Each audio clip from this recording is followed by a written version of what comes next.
नमस्कार, मैं हूं प्रियंका। आज की ग्राउंड रिपोर्ट में स्वागत है आपका। झालावाड़ स्कूल हादसे के बाद से सरकार की तरफ से सभी सरकारी स्कूल के सर्वे की बात की गई थी। सर्वे के बाद स्कूल के नए भवन के निर्माण की बात की गई थी, लेकिन बारिश के समय लगातार ऐसी खबरें आ रही थी जो शिक्षा विभाग पर सवाल खड़े करता है। हनुमानगढ़ में फिर एक स्कूल की छत गिरी है। हालांकि हादसा रात के वक्त हुआ, लेकिन फिर भी अगर यह हादसा दिन में होता तो बच्चों को भारी नुकसान पहुंचता। हनुमानगढ़ से हमारी खास रिपोर्ट देखिए।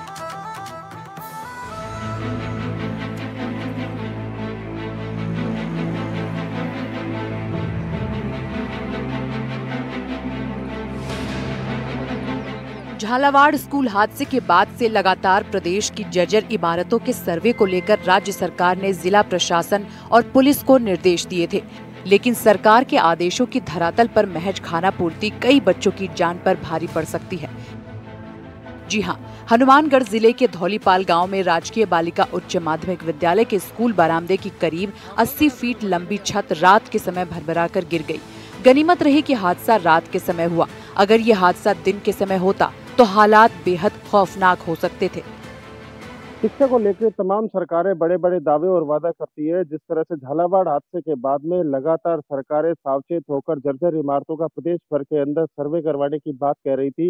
हनुमानगढ़ के गांव धौलीपाल के राजकीय उच्च माध्यमिक बालिका विद्यालय के अंदर जिस तरह से एक बरामदा 80 फुट जो लंबा बरामदा है, उसका जर्जर जो बरामदे की छत थी वो भर कर नीचे गिर गई। गनीमत ये रही कि रात के समय ये पूरा हादसा पेश आया, जिसके चलते एक बड़ा हादसा होने से टल गया। अगर यही हादसा दिन में होता तो स्थिति बेहद भयावह हो सकती थी।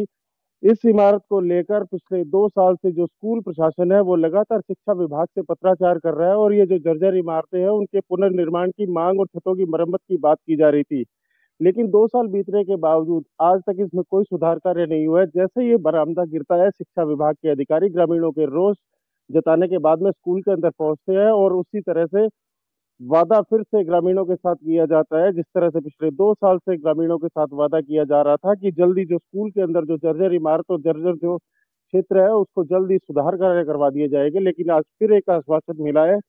लेकिन जैसे ही छत गिरती है उसके बाद से लगातार जो स्कूल का जो जर्जर क्षेत्र है उसके अंदर तारबंदी कर दी गई है ताकि जो बच्चे हैं वो इस तरफ ना जा पाए।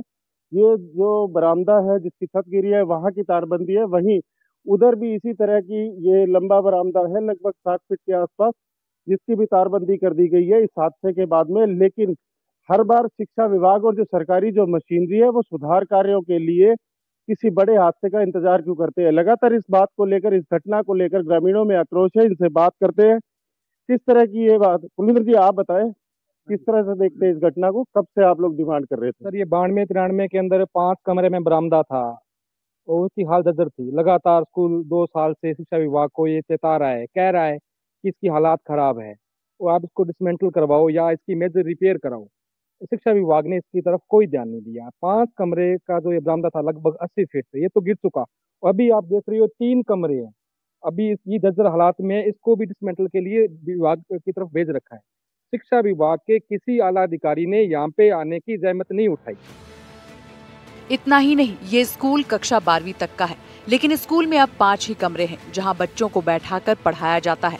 ऐसे में अब बच्चों के सामने उनकी पढ़ाई की भी चिंता सता रही है, क्योंकि जर्जर कमरों को अब लाल क्रॉस लगाकर उन पर लिख दिया गया है कि ये सभी कमरे क्षतिग्रस्त हैं, कभी भी हादसा हो सकता है। साथ ही जर्जर हिस्से की तारबंदी भी की गई है ताकि विद्यालय के समय बच्चे जर्जर वाले हिस्से में ना जा सकें। नहीं जी, आप बताएं जिस तरह से लगातार सरकारी व्यवस्था और सरकारी जो दावे किए जाते हैं, स्कूल 12वीं तक का है, स्कूल के अंदर बैठने के लिए कमरे महज 3 या 4, किस तरह से देखते हैं इस पूरी व्यवस्था को? राजस्थान की सरकार कागजों में कहती है कि बेटी बचाओ और बेटी पढ़ाओ। 80 फुट के करीब लंबी छत गिर चुकी है। इस छत गिरने के बाद में जो दूसरे 3 कमरे हैं उनके वहाँ पे आगे तारबंदी की है, तो यानी कि इनको भी पता है अभी वो भी कमरे भी गिर सकते हैं। क्या दुर्घटना का इंतजार कर रहे हैं? झालावाड़ में, पूरे राजस्थान के अंदर झालावाड़ में भी जो दुर्घटना घटी, अभी राजस्थान सरकार के नुमाइंदों से बात करते हैं वो बोले सरकार के पास पैसा नहीं है। जब किसी की अनहोनी हो जाती है तो उन बच्चों के परिवार वालों को मुआवजा देने के लिए करोड़ों रुपए सरकार के पास कहाँ से आते हैं? और तो मैं आपके माध्यम से निवेदन करना चाहूंगा कि ग्राम पंचायत धौलीपाल हनुमानगढ़ जिले की सबसे बड़ी ग्राम पंचायत है। बच्चियां यहाँ पे पहली क्लास से लेकर 12वीं क्लास तक बच्चियां पढ़ती है। पढ़ने के लिए उनके पास कमरे 5 शेष रहे हैं। तो शेष 5 कमरों में पहली क्लास से 12वीं क्लास के बच्चे कहाँ पे बैठेंगे, कहाँ पे पढ़ेंगे? कि गांव की जो बेटियां हैं वो कहाँ पे बाहर बैठेंगे? आपके सामने है, कोई पेड़ पौधे भी इतने ज्यादा नहीं है जहाँ पे वो बैठे। ऊपर से बारिश का सीजन है, बारिश का मौसम है। अगर कल कोई ऐसी घटना घट जाए तो राजस्थान सरकार के नुमाइंदों से ये गांव की और राजस्थान की जनता एक एक बात का जवाब मांगेगी। हादसे के बाद स्कूल परिसर में इकट्ठा होकर ग्रामीणों और अभिभावकों ने घटना को लेकर आक्रोश जताया। वहीं ग्रामीणों का कहना है कि स्कूल प्रिंसिपल द्वारा जर्जर हिस्से के पुनर्निर्माण के लिए कई बार शिक्षा विभाग को शिकायत की गई, लेकिन कोई कार्रवाई नहीं की गई है। धौलीपाला में स्थित है राजकीय बालिका उच्च माध्यमिक विद्यालय।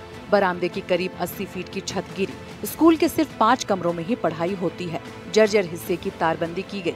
साल 1992-93 सत्र में 5 कक्षाओं का निर्माण हुआ था। गांव वालों के सहयोग से क्लासरूम का निर्माण हुआ था। स्कूल को 1994 में ट्रांसफर किया गया। स्कूल के निर्माण को 30 साल हो चुके हैं। घटना की सूचना मिलने पर जिला शिक्षा अधिकारी जितेंद्र बठला मौके पर पहुंचे और स्थिति का जायजा लिया। स्कूल प्रशासन का कहना है कि वे पिछले 2 सालों से लगातार प्रशासन को स्कूल के बारे में अवगत करा रहे हैं कि ये स्कूल जर्जर अवस्था में है, लेकिन कोई सुनवाई नहीं हो रही है। वहीं जिला शिक्षा अधिकारी ने ग्रामीणों को आश्वस्त किया है कि जल्द ही जर्जर हिस्से को जमींदोज करवाकर विद्यार्थियों के लिए नए कमरों का निर्माण कराया जाएगा। ये बिल्डिंग बनी है पुरानी और इसमें डाट की छत, जिसमें गार्डन नहीं था, देखा गया तकनीकी रूप से। और 1 साल पहले इसकी क्षतिग्रस्त होने की सूचना थी। ये सूचना डिपार्टमेंट को भिजवाई गई है और आज गाँव वालों के साथ मीटिंग की है और इसका प्रयास किया जाएगा कि इसको DMFT मद, MLA, MP या समग्र शिक्षा मद से जहाँ से भी सुविधा होगी इस गांव के लिए कक्षा किस्त बनाने का प्रयास किया जाएगा। जो बालिका शिक्षा को लेकर तमाम दावे है उसको लेकर ग्रामीण और जनप्रतिनिधि है वो सवालिया निशान जरूर खड़े कर रहे हैं। आप बताएं संक्षेप में किस तरह की डिमांड करते हैं और कब से ये समस्या देख रहे हैं और सुधार को लेकर क्या कुछ आश्वासन मिले आपको? देखो जी, ये रात वाला जो हादसा हुआ ये वास्तव में दुर्भाग्यपूर्ण है। और रही डिमांड की बात, तो 2 साल से विद्यालय विकास के लिए विद्यालय विकास समिति बनी हुई है और उसमें SMC और SDMC के मेंबर और इसमें प्रिंसिपल जो अध्यक्ष होते हैं, तो उन्होंने अपने नियमानुसार प्रस्ताव में लेकर के ये बार बार शिक्षा विभाग को अवगत करवाया है कि ये विद्यालय जर्जर है। लेकिन मेरे को विद्यालय जर्जर बाद में लगता है, पहले ये व्यवस्था जो है वो जर्जर लगती है, क्योंकि सुबह से लेकर अब तक कोई भी जिम्मेदार व्यक्तित्व सरकार का यहाँ पे नहीं आया। ये बहुत बड़ी विडंबना है। सरकार दावे कर रही है बेटी बचाओ बेटी पढ़ाओ का जो वादा है, तो उसमें मैं पहले सरकार से कह देना चाहता हूँ कि पहले बेटी को बचाओ तो सही। वहीं ग्रामीणों ने शिक्षा विभाग के नए आश्वासन पर अविश्वास दिखाते हुए कहा कि पहले भी विभाग ऐसे आश्वासन कई बार दे चुका है, लेकिन स्कूल के हालात की सुध किसी ने नहीं ली। आखिरकार रात के समय ये हादसा हो गया। अब देखना होगा कि ताज़ा आश्वासन पर विभाग कब तक अमल कर पाता है या फिर किसी हादसे के बाद एक बार और आश्वासन देकर जिम्मेदारी से बचने की कोशिश की जाएगी। लोग जो एक बड़ा सवाल इस बात को लेकर उठा रहे हैं कि सरकार शिक्षा के क्षेत्र के अंदर बड़े बड़े काम करने के वादे और दावे कर रही है, लेकिन धरातल के ऊपर जिस तरह की व्यवस्था है स्कूलों के अंदर बच्चों को शिक्षा मिलने के लिए जो होनी चाहिए उस तरह की जो संस्थागत जो इंफ्रास्ट्रक्चर है उसको इम्प्रूव करने की जरूरत है। ये क्लास 12 तक का ये स्कूल है, लेकिन स्कूल 12वीं तक का होने के बावजूद इसके अंदर बैठने के लिए महज कुछ ही कमरे छात्रों के लिए उपलब्ध है। के अंदर इस स्कूल के अंदर पढ़ने वाली बच्चियों के लिए एक बेहतर माहौल प्रदान किया जा सके और एक सुरक्षित जो वातावरण स्कूल के अंदर वो उपलब्ध हो सके। NDTV के लिए मनीष शर्मा, हनुमानगढ़।